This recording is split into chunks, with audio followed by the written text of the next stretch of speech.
Greetings, everyone. So I came to a realization today. Now, it's almost time for the end of the month video, but this is going to be something different. Today I want to talk about some of my assorted failures that I've had over the years, and that hasn't always been bad, and half the time it's my own fault. But in any case, there have been failures.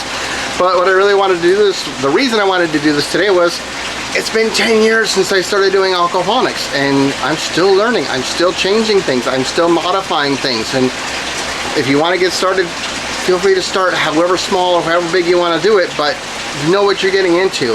It's not necessarily hard, but there's a lot of challenges that you can definitely come into play depending on what you do and how you do it. So a couple of my failures that I've had over the years were with plants, primarily, like plants and plumbing. Those are my big things. So one thing that I did a couple years ago was I took a fig tree cutting, and the fig tree cutting took off. It did extremely well in here, in the hydroton specifically behind me. However, the roots overtook everything. It just wreaked havoc on the bed. So cleaning that thing out was a real pain in the ass. So since that experiment, and tomatoes will do the same thing. And this is a tomato plant that's behind me. This is one tomato plant.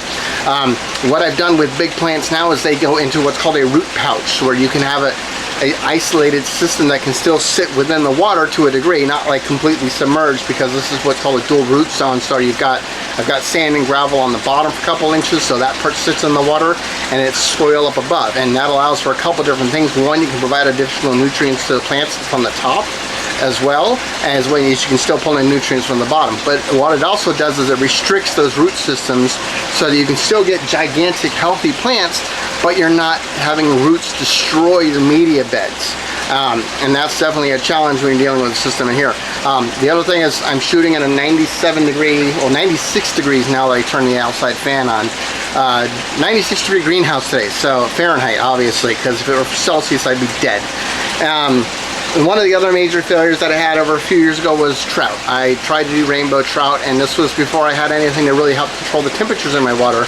And I got the trout in the springtime, and we're off to a good start, and then we had a massive heat wave, and that heat wave drove my water temperatures up to 90 degrees Fahrenheit, which obviously is not good for rainbow trout. I lost them all, which was a real bummer. I was just really sad about that, and so I just basically kept the goldfish for several more years after that.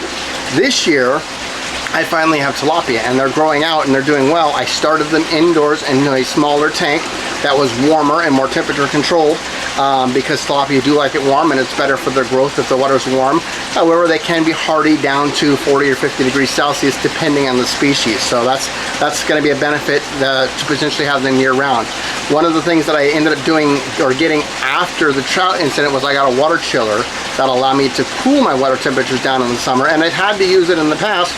This year has been a bit more mild for our summer, so it is definitely warm today. We've had our 90-degree days, but we haven't had many days over 100, which has been beneficial. Another thing that I think is really helping my water temperatures is additional shading. I've been putting additional insulation on the north side, where the excessive summer sunshine is going to get basically reduced. I have an exhaust fan up here now. A lot of things that I've done to help control temperatures, at least for the water. The air temperature still gets quite warm. But the bathtub that I have down below my feet here is a fiberglass bathtub. It's sunken into the ground, and that's where the tilapia are. My water temperatures this year have barely hit 75 degrees Fahrenheit, which has been fantastic. It's great for the fish, it's great for the plants. It helps to reduce evaporation because it's not too warm. I'm getting a lot of transport evaporation, whatever you call it, when you lose your water off of your plant growth, because when you get a lot of growth like this, a lot of leaves, they're going to lose a lot of water into the air. My horseradish has giant leaves that lose a lot of air as well. And then my other major failure, I should say, over the past 10 years, and it's not necessarily been a complete failure, it's been more of a learning curve, is plumbing. Plumbing has been a headache, to say the least. It's a good idea to make things, it's nice to make things as modular as possible, but at the same time you want to be able to seal your pipes. You want to be able to not just tape them, but put pipe sealant on there, glue those suckers together to help prevent any leaks.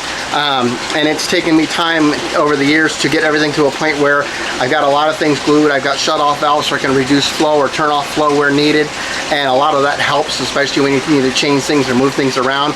I still need to redo my filtration system system in the near future, so that's going to be on the short list.